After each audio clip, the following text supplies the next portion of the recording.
Good morning class. Today we are going to start second chapter of civics. Key features of democracy यानी प्रजातंत्र के मुख्य गुण क्या हैं, हम इसको जानेंगे। पहला गुण क्या है? पार्टिसिपेटिंग पीपल यानी लोगों की भागीदारी। अब लोगों की भागीदारी क्या है?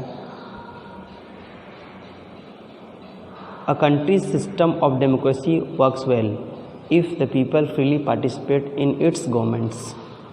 इसका मतलब ये हुआ कि जब किसी भी देश के लोग अपने लोकतंत्री व्यवस्था में पार्टिसिपेट करते हैं, it does not mean that everyone participate in it directly. इसका ये मतलब नहीं होता है कि लोकतंत्र में यानी डेमोक्रेसी में भारत के प्रत्येक लोग एक साथ पार्टिसिपेट कर पाएँ, ऐसा संभव नहीं होता है।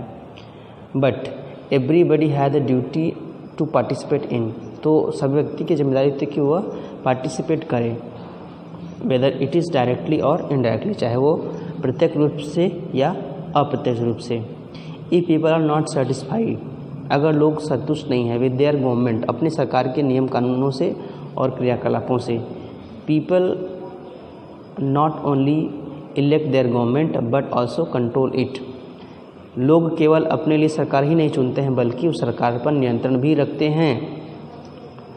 द पॉलिसीज़ ऑफ द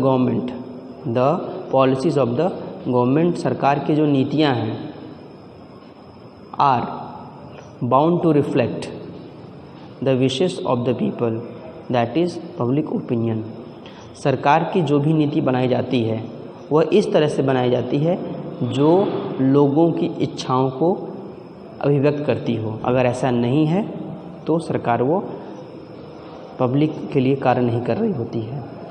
तो इसी चीज़ को कहते हैं the public opinion. Whatever decision is going to taken by the government that reflect the wishes of the people and this wishes is called public opinion.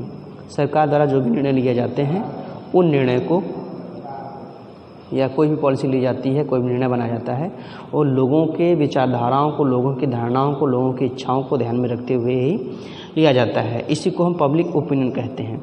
दूसरे और अहम features की हम बात करने जा रहे हैं, जो गुण है हमारी डेमोक्रेसी का, उसकी बात करते हैं। The rule of the law यानी लॉ का नियम। इन डेमोक्रेसी, एक लोकतंत्री देश में सरकार सबके लिए, लॉ सबके लिए बराबर होता है। ऑल सिटीजन्स और equal in the eyes of law, Bharat का प्रत्येक नागरिक कानून के सामने बराबर है, भले वह व्यक्ति राजा ही क्यों न हो या प्रजा ही क्यों न हो। And no one is superior before the law, कोई कानून के सामने सर्वश्रेष्ठ नहीं है। And no one may be discriminated, किसी के साथ मतभेद नहीं होगा on the name of his race, religion, gender और एनी अदर क्वेश्चंस, चाहे वह महिला हो, पुरुष हो, हिंदू हो, मुस्लिम हो, सिख, ईसाई हो, कोई भाषा बोलता हो, भारत किसी राज्य में रहता हो, इन सभी के नाम पर उसके साथ मतभेद नहीं किया जा सकता है।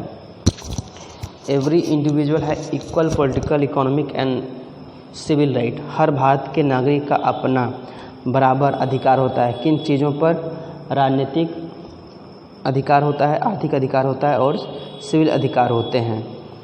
चाहे वेदर इट्स अ प्रेसिडेंट और अ कॉमन मैन, चाहे वह व्यक्ति भारत का राष्ट्रपति हो, एक सामान्य व्यक्ति हो, सबके लिए ऑल